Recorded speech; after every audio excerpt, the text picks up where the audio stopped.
Thank you.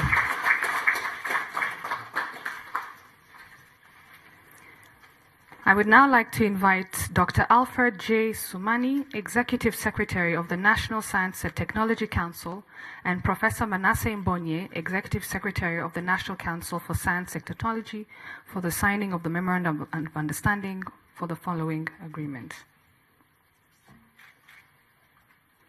A Memorandum of Understanding in Science, Technology and Innovation.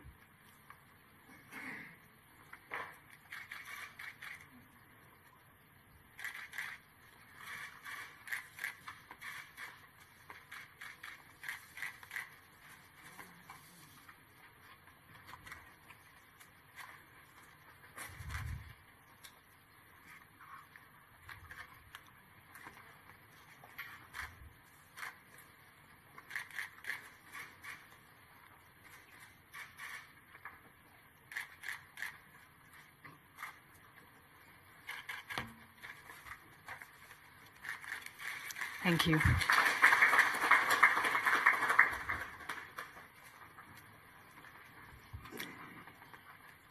And finally, I would now like to invite Mr. Michael Nyirenda, President of the Zambia Chamber of Commerce and Industry, and Mr. Stephen Ruzibiza, Chief Executive Officer of the Rwanda Private Sector Federation, for the signing of the following Memorandum of Understanding. A Memorandum of Understanding between the Rwanda Private Sector Federation and Zambia Chamber of Commerce and Industry.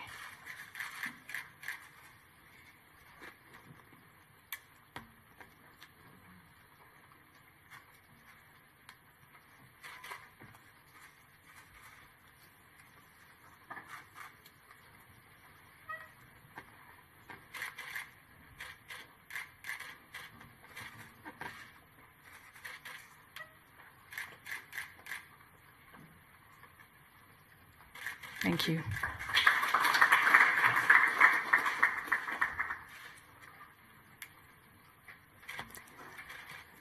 And now, Your Excellencies, before we proceed to take two very brief questions from members of the media, I would like to ask if you have any brief statements that you would like to make. Thank you, sir. We will now begin by taking two brief questions from Zambian and Rwandan media. We will begin with our guests, Zambian media. I'd like to invite Herbert, if you have your questions, please. My name is Hector Simfokwe from ZNBC in Zambia. I've got two questions. The first one is targeted to His Excellency President Paul Kagame. I wanted to find out what you are going to do to realize African vision to have a permanent seat on the UN Security Council during your tenure as chairperson of the African Union. Then to His Excellency President Edgar Lungu, I wanted to get your comment of how you feel concerning this tour of duty in Rwanda, what you make of the visit to Rwanda.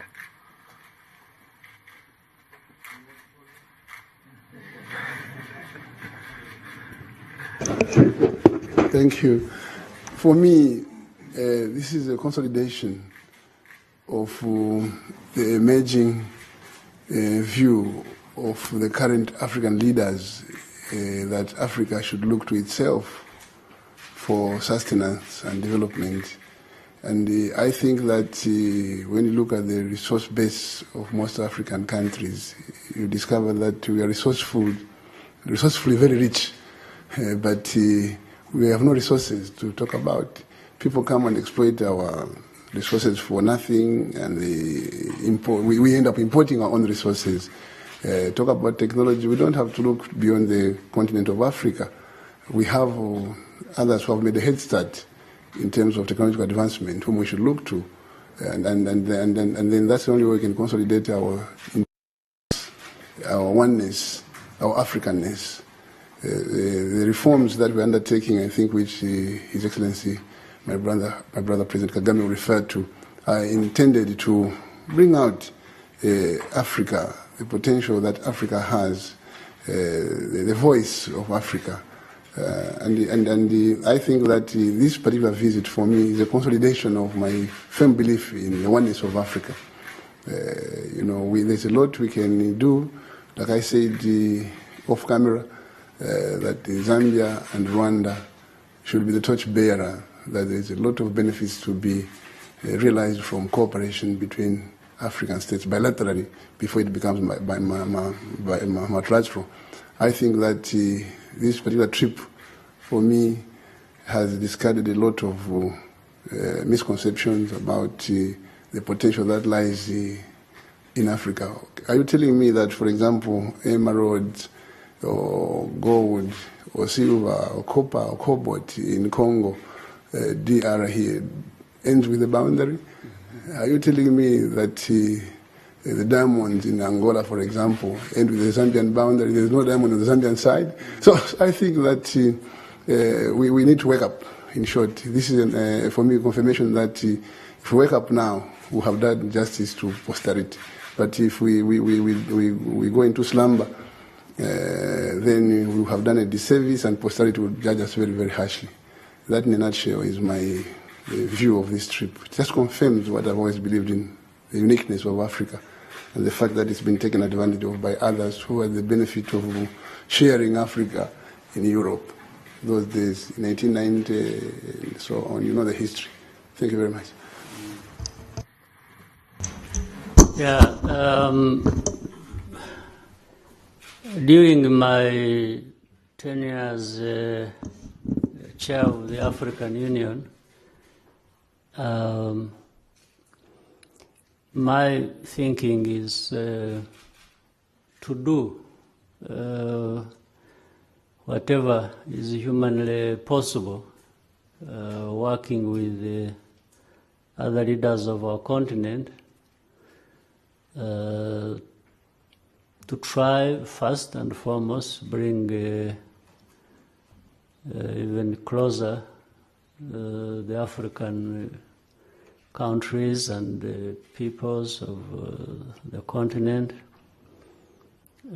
so that we can work on how we make progress on many fronts, including primarily the development of our continent. We are so behind, and picking from what my brother and colleague President Lungu has just said,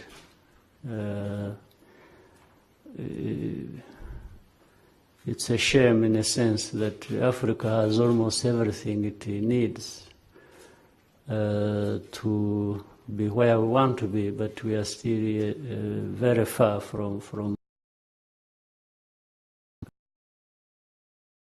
years. Now, on the specific question of the UN Security Council permanent seat, well, if it were that easy, or according to me, that should have been the case long ago, that Africa should have had a permanent representation in the Security Council. But as we very well know, all of us, things don't work like that in this world we live in. But there has been a process, there has been a discussion going on for a long time now as to how the UN Security Council can be reformed, and part of that being inclusion of the African continent's voice, deservedly so. But the discussion continues, and so many views continue to come up. So we will maybe intensify the discussion in the 1 year that we have to do what the African leaders have entrusted us to do. So there are many, I think, formulas that have been suggested, but the constant is the permanent. Permanent meaning, There are some who are permanent, there are others who represent their regions but are not permanent. So I think what you are talking about is this permanent seat. And but you choose two countries to permanently sit there, or one, or and that's it. Because here sometimes it may not be now the permanent representation of Africa, it might be the permanent representation of those countries. So there is another formula that says, okay, the countries in Africa can keep rotating in these seats, whichever number they give, if that ever comes to that point. So what is important is to know that these seats are for Africa. So once they are for Africa, then African countries can keep rotating in those seats, but they are permanent. You see what I mean? There are two opposed views. One is, do we pick two African countries and say, you go and sit for us permanently at the UN Security Council? In which case you are really having two things. You're having two countries sitting permanently, which means they also represent themselves as permanent.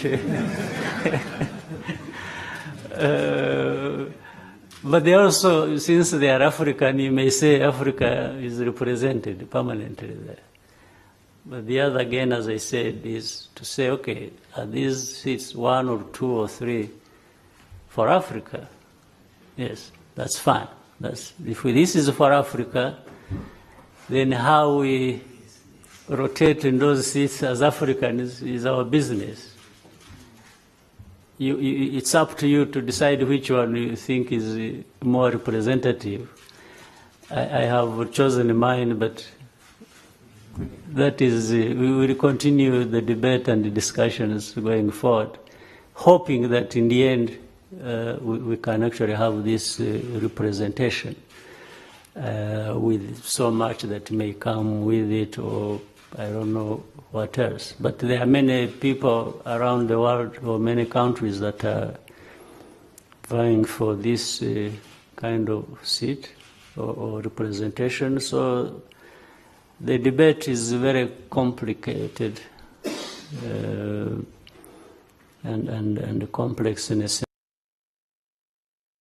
Yeah, but without even putting too much weight on this, there are other things that are of equal importance that we need to be paying more attention to, that are within our means to achieve, that we can actually do, and they will be even more productive.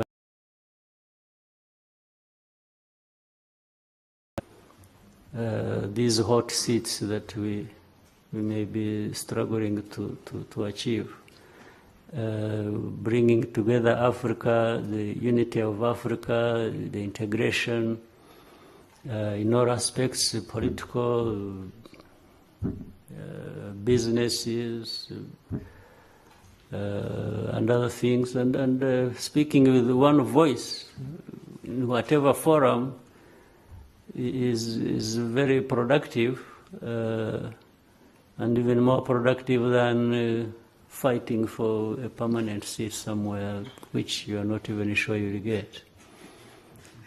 So I will really try to, working with my brothers and sisters on the continent, try to achieve what is achievable, what is within our means, and that we haven't yet been able to reach. I think realistically that is the best way to go. Thank you, sir. We'll now take the two last questions from Rwandan media. We'll start with Collins and then proceed to Silvanus. Thank you. Thank you very much. Good afternoon, sir. My name is Collins Mwai. I write for the New Times Daily. As of 31st December last year, the deadline given to Rwandan refugees living in the various countries to either either return to the country or become citizens of the countries of their host countries lapsed through the cessation of the invoking of the cessation clause.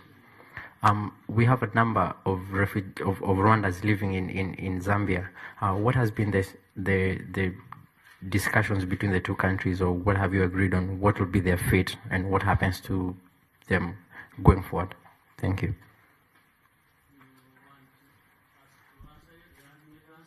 The two heads of state, yeah, you and the visiting president. Thank you. One may suffice.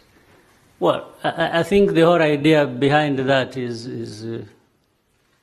not to make a refugee seat a permanent one. I think refugees, when as of origin, there are different causes. People can understand it differently.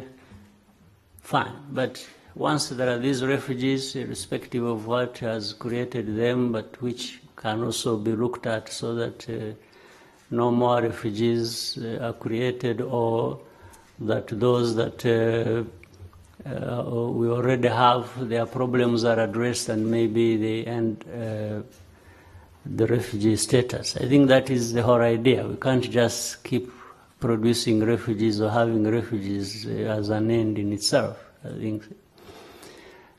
So two things, as you rightly said.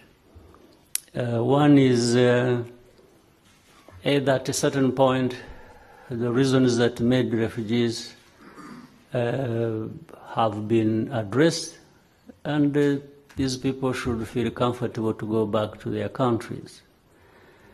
Or whether this has ended or has not ended, there comes a point maybe where the countries hosting them may consider saying, okay, after all, these are Africans like us, and we can integrate them and they become part of us if they so choose. Because again, either way, it is dependent on choice. You don't force somebody to become your citizen, or you don't force somebody to go back where they ran from without understanding that certain conditions are fulfilled or problems have been resolved. So it is in this spirit that Rwanda has been discussing this problem with the different countries, actually. And in this case, you asked about Zambia. Even with Zambia, the discussions have gone on as openly and as clearly as possible. And I think there is a good understanding of how to resolve this matter, working with other partners. It's not just the two countries, it's always going to include other partners. There are people under the UN that are responsible for refugees. They become part of that discussion. And as long as the environment is such that people can have this discussion, the parties concerned, I think for me that's the most important thing. And then the refugees themselves also are part of the equation. They have to, at one time, decide which way to go.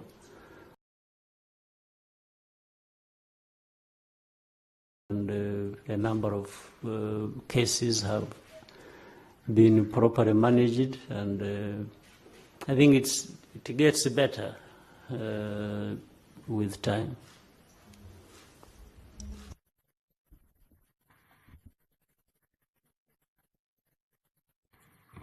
Thank you, Your Excellency. My name is Silvanus Karimera from Rwanda Broadcasting Agency.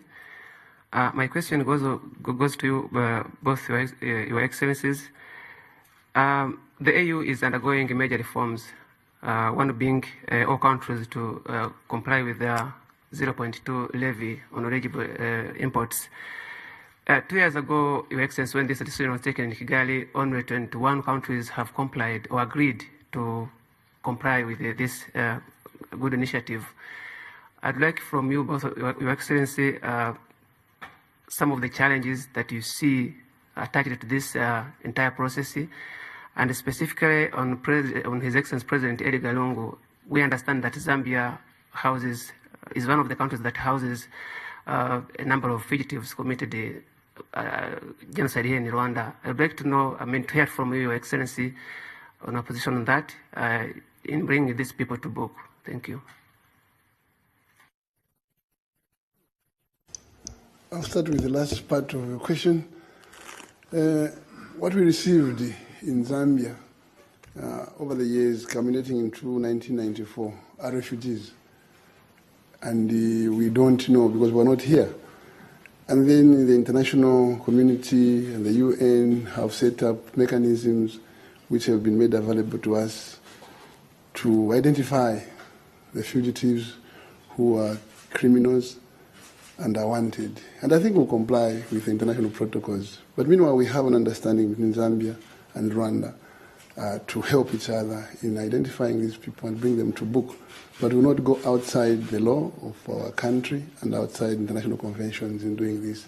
I think we were one of those who identified some 8 or so. We took them to Arusha, and the process took its part. But if there are any more remaining, I think we'll deal with them. That's what I can say. But I want to assure you, by echoing what my brother said, that we will not allow a situation where we have permanent refugees in Zambia. Whether they are fugitives who are running away as victims or they are perpetrators, I think the bottom line is that we have to put a closure to this sad chapter. Thank you very much. Yeah, for the reform process, especially on the part of financing which you raised, well, I wish to say that 21 countries is not bad to begin with. And I know also that other countries, more countries have intention to start using the formula. I think the difficulty came about for, I would say, 2 reasons. One is that change, no matter what it means, even when you would think things are very clear, change by itself is a difficult thing to happen. Some people just resist the change without even reasons, or at least they wouldn't give good reasons. So switching from one thing you are used to another, whatever meaning it may hold, does not happen so easily. I think that is one part of the problem.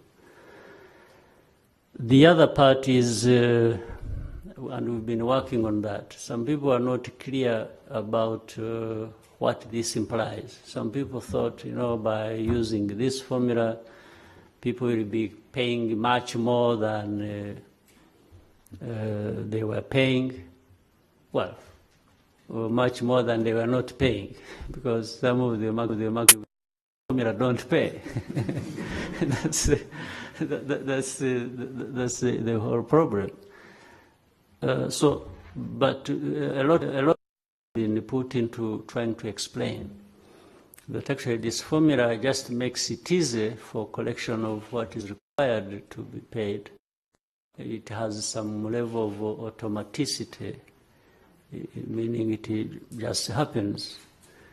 But still you will pay within the range of what a country has been assessed. There has been assessments for countries, people with bigger, smaller, medium economies. There is an assessment. But we have found that using this formula actually keeps more or less within the range of what was assessed before, even if it may not be exact. But there is that advantage that it actually happens automatically and it doesn't put it in their budget and, competing priorities within each country. But there have been people going out and explaining this so that people don't have an unnecessary about this formula. Even there are discussions. In fact, there were even some outsiders outside of our continent who are saying, this is going to interfere with the WTO, the World Trade Organization rules, and so on and so forth. They put up, it's like, but those outsiders were raising it not so much because there was anything to do with the WTO rules, but because they actually don't want this level of independence of Africa to be able to finance its own operations. You can understand if somebody is fighting to pay for your bills and stopping you to do it yourself. I think it doesn't take a very clever person to understand that there is something fishy behind that. Absolutely. So even because they were complaining, but the WTO itself was not complaining. Actually, WTO has assured us for them they have no complaint. So they don't know whoever is having a complaint and bringing up the WTO issue where they're getting it from. So somebody is even speaking on behalf of WTO to say that there is a problem here when WTO itself has no problem. But it's important to allow time for people to, even those who have unnecessary worries or who may have a distortion of one thing or another, to maybe get to understand it. It's healthy, it's normal, it's fine. You don't just want to say 0.2% pay and nothing else, and if somebody says, well, how about this? You say no time to ask, and I don't think things should also be done like that. So we have the task to explain, to show the origin, the need, and the actual possibility of achieving that, while we also, in the end, achieve many other intended goals that are very important to Africa and to the Africans. So I think there is good progress. And with time, people understand better the need and the possibility that Africa has for achieving what we want to do. So I have no worries myself. Other than my main worry is that even those who may not use the formula and have something they thought they liked, I wish they were paying. But we always have cases where people actually don't even pay for what they may claim they are comfortable with. So there are many things that come along with that. Trying a new formula that has a meaning, that makes it easy, and so on and so forth. But also Africa will have to think of, other than doing what we may all feel comfortable with, what happens if you don't actually do it, when you have promised you want to do it, or that you understand the reasons for doing it. So maybe an accountability process also will have to be in place so that we really fulfill part of the bargain, and so that Africa can move forward and stop being dragged back into what others have been living so fast. We thank you, Your Excellencies, for your time here today, and allow me on behalf of the media to wish His Excellency President Lungu and his entire delegation a safe journey. Thank you very much, Your Excellencies.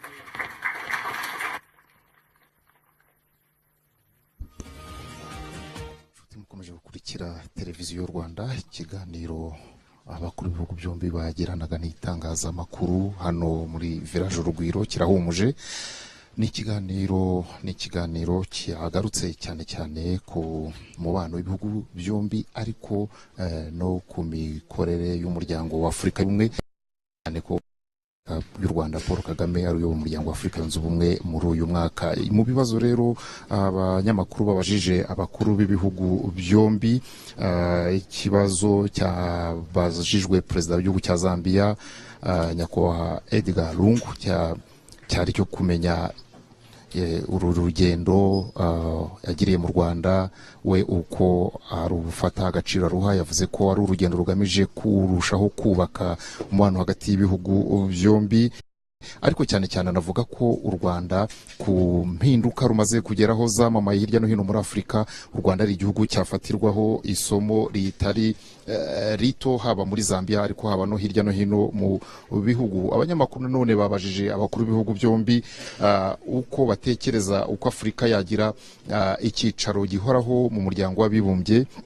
Ikibazo nyakubahwa perezida wa Repubulika y'u Rwanda yasubije avuga ko bisaba ibiganiro, avuga ati iyo biza kuba ari ibintu Afurika yikorera ubundi icyo cyicaro iba yarakibonye kuva kera, ariko nanone ati birasaba ibiganiro. Avuga ko muri ibyo biganiro nanone n'abanyafurika hari byinshi bagikeneye kubanza kuganiraho, kumvikanaho kugira ngo nicyo cyicaro kibonetse koko kibe cyabyazwa umusaruro. Abanyamakuru babajije umukuru w'igihugu cya Zambia ikijyanye n'impunzi z'abanyarwanda ziri muri icyo gihugu, ariko cyane cyane nanone abashobora kuba barahunze ubutabera bakaba baba bihishe muri Zambia. Avuga ko hari byinshi byakozwe kandi ko igihugu cya Zambia cyagiranye ubufatanye n'umuryango mpuzamahanga mu bijyanye no gukurikirana abakekwaho kugira uruhare muri jenoside yakorewe Abatutsi. Ati haramutse hari n'abandi baba bakiriyo n'ubundi amategeko ntaho yagiye yakomeza kubahirizwa agakurikizwa. Mbere y'uko dusoza twababwira ko muri uru ruzinduko mu perezida wa Zambia yagiriye mu Rwanda hashyizweho umukono ku masezerano y'ubufatanye mu ngeri zinyuranye. Hari amasezerano y'ubutwererane yashyizweho umukono n'abaminisitiri b'ububanyi n'amahanga b'ibihugu byombi, hari amasezerano y'ubufatanye mu bijyanye n'ishoramari, amasezerano y'ubufatanye mu bijyanye no guterana inkunga mu bumenyi n'ikoranabuhanga, n'amasezerano y'ubufatanye hagati y'inzego urwego rw'abikorera mu Rwanda ndetse na Chambre de Commerce yo mu gihugu cya Zambia. Reka tubashimire ikiganiro bagiranye n'abanyamakuru, nicyo twavuga kibaye nk'umusozo w'uruzinduko nyakubahwa perezida w'igihugu cya Zambia Edgar Lungu yagiriye mu Rwanda. Akaba ari ikiganiro nyine yari kumwe na mugenzi we w'u Rwanda. Mukomeze kugira ibihe byiza no kunogerwa na gahunda za televiziyo y'u Rwanda.